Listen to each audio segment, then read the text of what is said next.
Assalamu alaikum. എല്ലാവരും സുഖമല്ലേ? ഇന്ന് ഞാൻ മലബാർ സ്പെഷ്യൽ ആയിട്ടുള്ള മുട്ടമാലയുടെ റെസിപ്പിയാണ് ചെയ്യുന്നത്. മുട്ടമാലയുടെ വീഡിയോ ഒരുപാട് പേര് ചെയ്തിട്ട് നിങ്ങൾ കണ്ടിട്ടുണ്ടാവും. അപ്പോൾ എന്നാലും മുട്ടമാലയുടെ ഒരു ഡീറ്റെയിൽ വീഡിയോ ചെയ്യാമെന്ന് കരുതിയിട്ടാണ് ഞാൻ ഈ വീഡിയോ ചെയ്യുന്നത്. ഞാൻ തന്നെ മഴവിൽ മനോരമയ്ക്ക് വേണ്ടിയിട്ടും വേറൊരു മലേഷ്യൻ ചാനലിന് വേണ്ടിയിട്ടൊക്കെ മുട്ടമാലയുടെ വീഡിയോ ചെയ്തിട്ടുണ്ടായിരുന്നു. അപ്പം അവരുടെ ഒന്നും വീഡിയോ നമുക്ക് പോസ്റ്റ് ചെയ്യാൻ വേണ്ടിയിട്ട് പെട്ടെന്ന് കിട്ടില്ല. മുട്ടമാലയുടെ ശരിയായ ഒരു ഇതിൽ ചെയ്യണമെന്നുണ്ടെങ്കിൽ ഈ വീഡിയോ സ്കിപ്പ് ചെയ്യാതെ കാണുക. എങ്കിൽ മാത്രമേ അതിൻ്റെ ചെറിയ ചെറിയ ട്രിക്കുകളെല്ലാം അറിയാൻ വേണ്ടി പറ്റുള്ളൂ. അപ്പോൾ ഇന്ന് എൻ്റെ കൂടെ മുട്ടമാല പഠിക്കാൻ വേണ്ടിയിട്ട് ഒരാൾ കൂടിയുണ്ട്. അപ്പോൾ ആ ആളെയും കൂടെ ഞാൻ പരിചയപ്പെടുത്താം. അപ്പം ഇതാണ് എൻ്റെ കൂടെ മുട്ടമാല പഠിക്കാൻ വേണ്ടിയിട്ട് വന്ന് നിൽക്കുന്ന ആള്. ഹലോ, എൻ്റെ മോൻ തന്നെയാണ്, എൻ്റെ ഇളയ മോനാണ്. ഞാൻ ഇടയ്ക്ക് മുട്ടമാല വലിക്കുന്ന സമയത്ത് അതൊന്ന് ചുറ്റിക്കാൻ കൊടുത്തു കഴിയുമ്പം ശരിയാകത്തപ്പോൾ എൻ്റെ അടുത്ത് എപ്പോഴും വഴക്ക് കിട്ടിക്കൊണ്ടിരിക്കും. അപ്പം അവനിക്ക് ഇന്നൊന്ന് ശരിക്കും പഠിക്കണമെന്ന് പറഞ്ഞിട്ട് വന്ന് നിൽക്കുകയാണ്. എൻ്റെ രണ്ടാമത്തെ മോൻ നന്നായിട്ട് മുട്ടമാല വലിക്കും കേട്ടോ.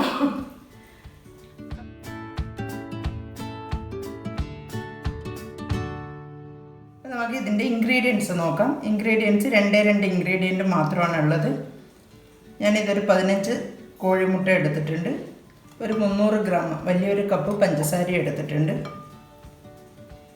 ഇതിൻ്റെ കൂടെ വേണമെങ്കിൽ നിങ്ങൾക്ക് 15 കോഴിമുട്ട എടുക്കുമ്പോൾ ഇതിൽ 1-2 താറാമുട്ട വേണമെങ്കിൽ ചേർക്കാം. എങ്കിൽ അതിൻ്റെ ഒരു ക്വാണ്ടിറ്റി കൂടുതൽ കിട്ടും. ആ മുട്ടമാല ഉണ്ടാക്കി കഴിയുമ്പോൾ അതിനൊരു സ്റ്റിഫ്നെസ്സും കൂടുതൽ കിട്ടും.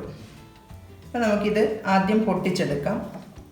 മുട്ട എടുക്കുന്ന സമയത്ത് നല്ലവണ്ണം വാഷ് ചെയ്തിട്ടെടുക്കുക. അതിൽ ഒരുപാട് അഴുക്കുണ്ടാവും. അത് എങ്ങനെ ശ്രദ്ധിച്ചാലും നമ്മൾ പൊട്ടിക്കുന്ന സമയത്ത് മുട്ടയിലേക്ക് മിക്സ് ആവാൻ ചാൻസ് ഉണ്ട്. താറാവ് മുട്ട എടുക്കുമ്പം പ്രത്യേകിച്ചിട്ട് നല്ലവണ്ണം കുറച്ച് സമയം കുതിർത്ത് വെച്ചിട്ട് വേണം അത് കഴുകിയെടുക്കാൻ.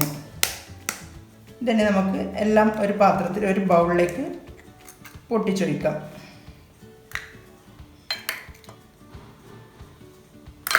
അതേപോലെ തന്നെ മുട്ടമാലൊക്കെ മുട്ട എടുക്കുന്ന സമയത്ത് എപ്പോഴും നല്ല ഫ്രഷ് മുട്ട എടുക്കാൻ നോക്കുക.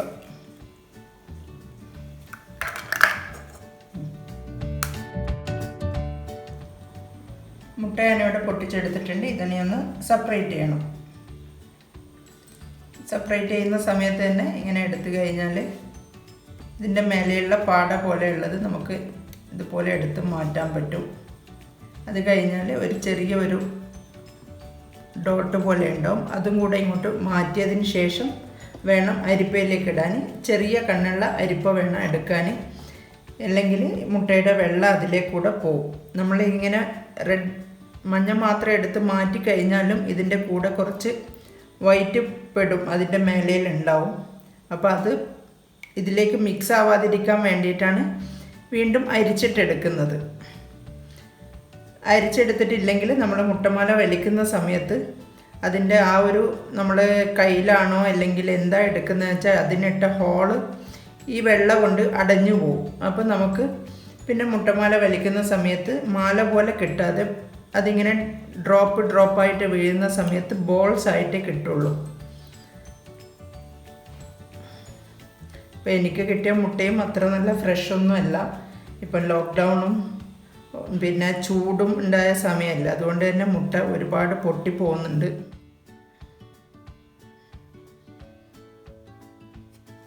അപ്പം മുട്ട എല്ലാം സെപ്പറേറ്റ് ചെയ്തെടുത്തിട്ടുണ്ട്. ഇനി ഇതിനെ ഒന്ന് നല്ലവണ്ണം അരിച്ചെടുക്കണം.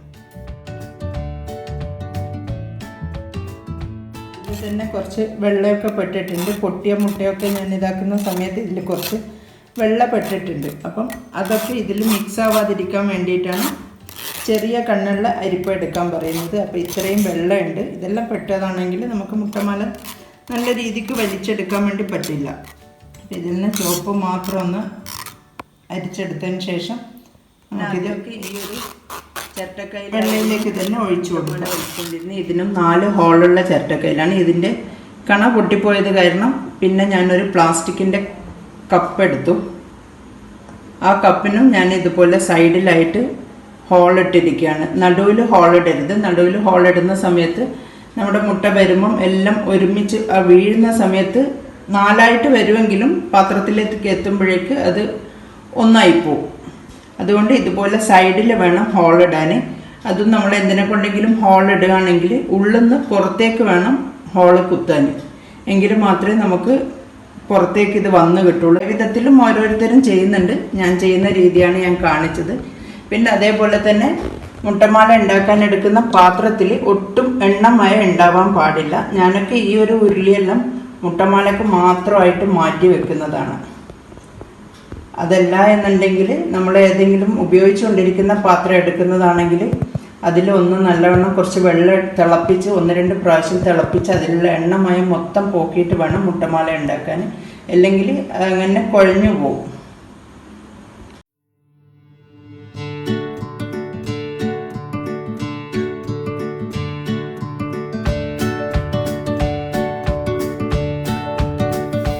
ഞാനൊരു പാത്രം വെച്ച് അതിലേക്ക് പഞ്ചസാര ഇടുന്നുണ്ട്.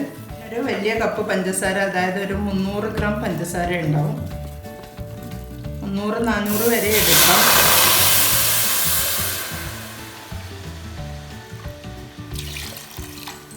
ഇതിൽ തന്നെ ഒരു 1.5 കപ്പോളം വെള്ളം എടുത്തിട്ടുണ്ട്. സിറപ്പ് തീരെ ഇല്ലെങ്കിൽ മുട്ടമാല വലിക്കുമ്പോൾ നമുക്ക് നന്നായി കിട്ടില്ല. വളരെ കുറച്ച് സിറപ്പാക്കി കഴിഞ്ഞാൽ മുട്ടമാല വലിക്കുമ്പോൾ അതിങ്ങനെ പരന്നു പോകും, സിറപ്പ് തീരെ ഇല്ലാതിരിക്കുമ്പോൾ. അതുകൊണ്ട് കുറച്ച് കൂടുതൽ തന്നെ സിറപ്പ് ഉണ്ടാക്കുന്നതായിരിക്കും നല്ല. നമുക്ക് ഇതിൻ്റെ പിഞ്ഞാണത്തപ്പം ഉണ്ടാക്കാൻ എടുക്കാം. അത് കഴിഞ്ഞിട്ടും ബാക്കിയുള്ളതാണെങ്കിൽ അത് നമുക്ക് മാറ്റി വെച്ച് കഴിഞ്ഞാൽ കുട്ടികൾക്ക് അങ്ങനെ ബ്രെഡൊക്കെ വാട്ടി കൊടുക്കാൻ വേണ്ടിയിട്ട് എടുക്കാൻ നല്ലതാണ്. അല്ലാതെ നമുക്കത് വേസ്റ്റായി പോകുന്നില്ല. ഇതൊരു 300-400 ഗ്രാം വരെ പഞ്ചസാര എടുക്കാം. എനിക്കിത് മതിയാവുമെന്ന് തോന്നുന്നില്ല, ഞാനിതിൽ കുറച്ച് പഞ്ചസാര കൂടെ ഇടുന്നുണ്ട്. ഞാനിതിലൊരു 1/2 കപ്പ് പഞ്ചസാര കൂടെ ചേർത്തിട്ടുണ്ട്. ഇതിപ്പം പഞ്ചസാരയെല്ലാം ഫുള്ള് മെൽട്ടായിട്ടുണ്ട്. ഇനി ഇതിലേക്ക് ഇതാണ് ഏറ്റവും കടുപ്പമുള്ള ഒരു പ്രൊസീജിയർ ഇതിൽ നിന്നുള്ള വേസ്റ്റ് മാറ്റിയെടുക്കുക എന്നുള്ളത്. അതിനെ നമ്മൾ പൊട്ടിച്ചെടുത്തിരിക്കുന്നതിനുള്ള കുറച്ച് മുട്ടയുടെ വെള്ളം ഞാൻ ഇതിൽ ഒഴിച്ചു കൊടുത്തിട്ടുണ്ട്. അതൊന്ന് കുക്കായിട്ട് കോരിയെടുക്കുന്ന സമയത്ത് നമുക്ക് ഇതിൽ നിന്നുള്ള വേസ്റ്റ് മൊത്തം മാറിക്കിട്ടും.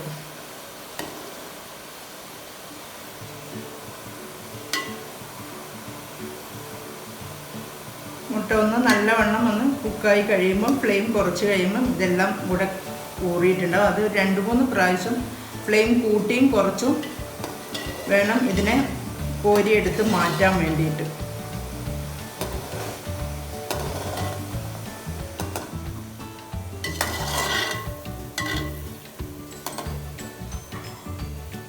ഫ്ലെയിം കുറച്ചതിന് ശേഷം ഇതുപോലെ കോരിയെടുക്കുക. എന്നിട്ട് വീണ്ടും ഫ്ലെയിം കൂട്ടി കഴിയുമ്പോൾ ഇത് തിളച്ച് വരുമ്പോൾ വീണ്ടും ഇതിൻ്റെ വേസ്റ്റ് ഊറി വരും.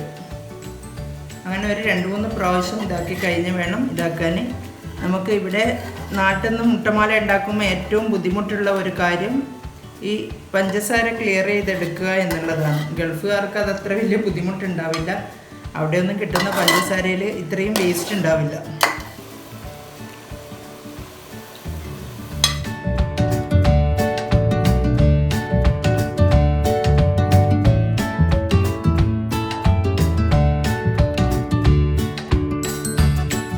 ഇതിൻ്റെ ഷുഗർ സിറപ്പ് ഒരു നൂൽ പരുവോ അങ്ങനെയുള്ള ഒന്നും ആവണ്ട. ഷുഗർ നല്ലവണ്ണം മെൽറ്റായി കഴിഞ്ഞ് ചെറിയൊരു തിക്നെസ് മാത്രം വന്നാൽ മതി.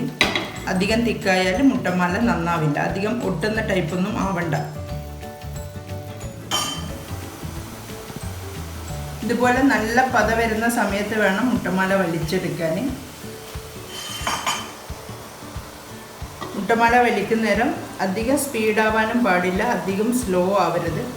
അതേപോലെ തന്നെ അധികം ഹൈറ്റിലും വലിക്കരുത്, അധികം താഴ്ത്തിയിട്ടും വലിക്കരുത്. അധികം ഹൈറ്റിലേക്ക് പോകുമ്പം ഇത് മണിമണിയായിട്ട് വീഴും.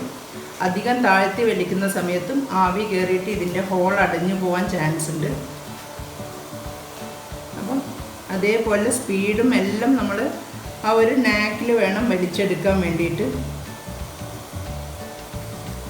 ആ ഒരു പത വരുന്ന സ്ഥലത്ത് മാത്രം നോക്കിയിട്ട് വലിക്കുക. ഇതുപോലെ പത വരുമ്പോൾ നമ്മൾ വലിക്കുന്ന സമയത്ത് ഇതിങ്ങനെ പിറകോട്ട് പോയിക്കോളും. പിന്നെ അടുപ്പിൻ്റെ ചൂടും ഇതിന് മസ്റ്റായ ഒരു കാര്യമാണ്. ചൂട് കുറഞ്ഞു കഴിയുമ്പോൾ ഗ്യാസൊക്കെ നമ്മളിപ്പം കുറയുന്ന സമയത്താകുമ്പോൾ അടുപ്പിന് ചൂട് കുറയും. ആ സമയത്ത് നമുക്ക് മുട്ടമാല വലിച്ചാൽ നന്നാവില്ല. അതുകൊണ്ട് നല്ല ചൂടുണ്ടാവണം. അതെല്ലാം ശ്രദ്ധിക്കേണ്ട കാര്യമാണ് മുട്ടമാല നന്നാവാൻ വേണ്ടിയിട്ട്.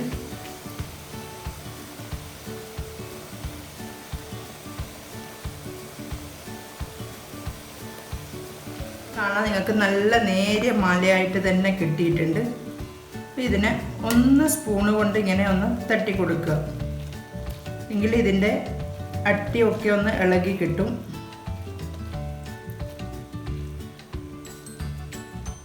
നമ്മൾ കൂടുതൽ വലിക്കുന്ന സമയത്താകുമ്പം ഈ ഷുഗർ സിറപ്പ് ഒന്ന് തിക്കായി പോകുന്നതിന് കുറച്ച് വെള്ളം കുടഞ്ഞിട്ടെടുക്കാം. ഇതിപ്പം കുറച്ചല്ലേ ഉള്ളൂ, ഒരു 15 മുട്ടയുടെ അല്ല. അപ്പം ആ സമയത്തൊന്നും അങ്ങനെ തിക്കായി പോവില്ല. അങ്ങനെ തിക്കാവാണെന്ന് തോന്നുമ്പം ഒരു സ്പൂണ് വെള്ളമെല്ലാം എടുത്തിട്ടൊന്ന് കുടഞ്ഞു കൊടുത്താൽ മതി. എന്നതിന് ശേഷം കോരിയെടുക്കുക. ഇതുപോലെ നേരിയ മാലയായിട്ട് വേണം മുട്ടമാല കിട്ടാൻ വേണ്ടിയിട്ട്. അല്ലാതെ ഷുഗർ സിറപ്പ് കുറഞ്ഞു കഴിഞ്ഞാൽ ഇങ്ങനെ ഈ നൂല് പോലെ കിട്ടുന്നതിന് പകരം പരന്ന് കിടക്കും. അപ്പം അതുകൊണ്ടാണ് പറയുന്നത് ഷുഗർ സിറപ്പ് വളരെ കുറയ്ക്കരുത് എന്നുള്ളത്. ഷുഗർ സിറപ്പ് നമുക്ക് കുറച്ച് ബാലൻസ് വന്നാലും അതിനെ നമുക്ക് എന്തിനും യൂസ് ചെയ്യാൻ പറ്റുന്നതാണ്. അതൊരിക്കലും വേസ്റ്റായി പോകുമൊന്നുമില്ല.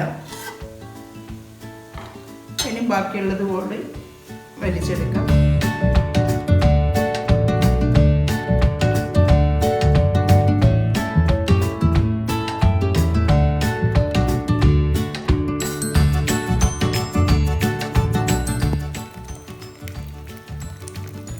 സമയത്ത് ഇതുപോലെ മേലേലെ ഭാഗം ഒന്ന് പൊക്കിയിട്ട് വെക്കണം. എങ്കിൽ അതിലുള്ള ഷുഗർ സിറപ്പ് നമുക്ക് ഇതിൽ നിന്ന് മാറി കിട്ടുള്ളൂ. അപ്പോൾ താഴേക്ക് ഒഴുകി വന്നോളൂ.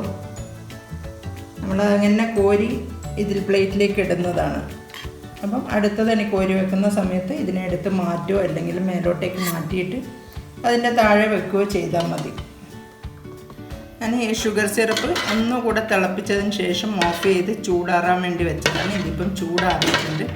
ഇനി നമുക്ക് ഇതിൻ്റെ പിഞ്ഞാണത്തപ്പം, നമ്മുടെ തലശ്ശേരിയിൽ ഇതിന് പിഞ്ഞാണത്തപ്പം എന്നാണ് പറയുക. ഇതിൻ്റെ വൈറ്റ് കൊണ്ട് ഉണ്ടാക്കുന്നതിന്. കൊച്ചിയിലൊക്കെ അതിന് മുട്ട സെറുക്ക എന്ന് പറയും.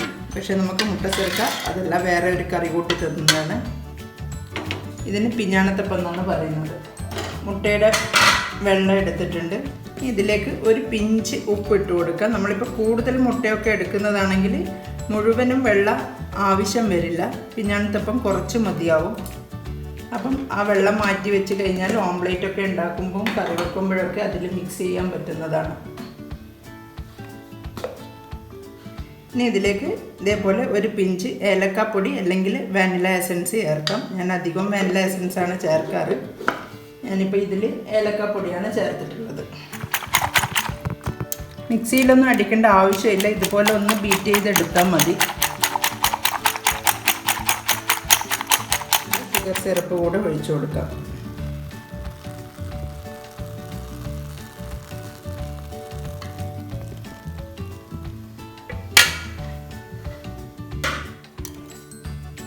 അല്ലെങ്കിൽ ഒരു സ്റ്റീൽ പ്ലേറ്റ് എടുത്താൽ മതി.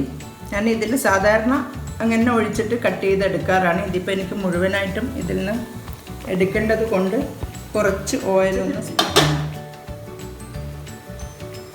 ഇപ്പം പിഞ്ഞാണത്തപ്പം ഞാൻ ഈ പാത്രത്തിലേക്ക് ഒഴിച്ച് വെച്ചിട്ടുണ്ട്. ഇതിൽ മൈദയോ പൊടിയോ ഒന്നും ചേർക്കേണ്ട ആവശ്യമില്ല. നല്ല ടേസ്റ്റി ആയിട്ടുള്ള പിഞ്ഞാണത്തപ്പം കിട്ടും. ഇതന്നെ ഒരു 20 മിനിറ്റ് വേവിച്ചെടുക്കാം. പിഞ്ഞാണത്തപ്പം ഇവിടെ വെന്തിട്ടുണ്ട്. തൊട്ട് നോക്കിയാൽ അറിയാം വെന്തിട്ടുണ്ടെന്നുള്ളത്. ഇതിന് ചൂടാറാൻ വേണ്ടി വെക്കാം. ഇതിപ്പം ചൂടാറിയിട്ടുണ്ട്. ഇതൊന്ന് സൈഡൊന്ന് വെടിച്ചതിന് ശേഷം നമുക്കൊരു പ്ലേറ്റിലേക്ക് കമിഴ്ത്താം.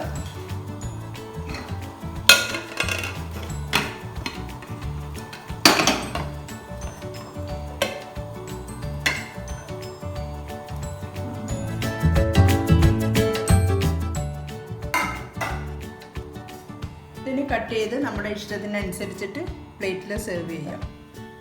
മുട്ടമാല വലിച്ച് വെച്ച് കഴിഞ്ഞാൽ സെർവ് ചെയ്യുന്ന സമയത്ത് ഇതൊന്ന് ഇതേപോലെ ഒന്ന് ഉതിർത്തിയിടണം. എന്നെങ്കിലേ നമുക്ക് മുട്ടമാല ക്വാണ്ടിറ്റി കാണുള്ളൂ. അല്ലെങ്കിൽ ആ ഒരു കട്ടപ്പിടിച്ച ഇതിൽ തന്നെ ആകുമ്പോൾ നമുക്ക് ക്വാണ്ടിറ്റി കാണില്ല. നിങ്ങൾക്ക് തന്നെ ഇപ്പം മനസ്സിലാവും. ഞാനിപ്പം ആദ്യം വെച്ചതും ഇതും തമ്മിൽ ആ ഒരു വരുന്ന ക്വാണ്ടിറ്റിയുടെ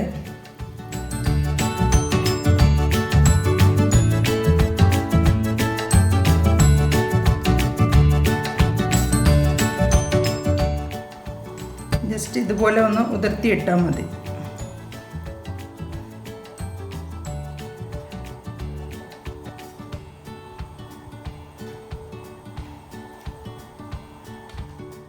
നമ്മുടെ മുട്ടമാല സെറ്റ് ചെയ്ത് എടുത്തിട്ടുണ്ട്. നല്ല ടേസ്റ്റി ആയിട്ടുള്ള മുട്ടമാലയാണ്, നല്ല നേരിയ മുട്ടമാലയാണ്. പിഞ്ഞാണത്തപ്പവും അതുപോലെ തന്നെ നല്ല സോഫ്റ്റാണ്. നിങ്ങൾക്ക് കാണുമ്പോൾ തന്നെ അറിയാൻ പറ്റും, പൊടിൻ്റെ ഒന്നും ആവശ്യമില്ല. പൊടിയൊന്നും ഇടാതെ തന്നെ നല്ല ടേസ്റ്റി ആയിട്ടും നല്ല സോഫ്റ്റ് ആയിട്ടുള്ള പിഞ്ഞാണത്തപ്പം ഉണ്ടാക്കാൻ പറ്റും. അപ്പോൾ എല്ലാവർക്കും ഈ വീഡിയോ ഇഷ്ടമായിട്ടുണ്ടാവുമല്ലോ. ഇഷ്ടമായാൽ ലൈക്ക് ചെയ്യാനും ഷെയർ ചെയ്യാനും കമൻറ്റ് ചെയ്യാനൊന്നും മറക്കരുത്. എൻ്റെ ചാനൽ സബ്സ്ക്രൈബ് ചെയ്യാത്തവർ സബ്സ്ക്രൈബ് ചെയ്യാനും മറക്കരുത്. അതിൻ്റെ കൂടെയുള്ള ഓൾ എന്നുള്ള ബട്ടണും കൂടെ മറക്കാതെ പ്രസ് ചെയ്യുക. ഇനി അടുത്ത വീഡിയോയിൽ കാണാം. Thank you.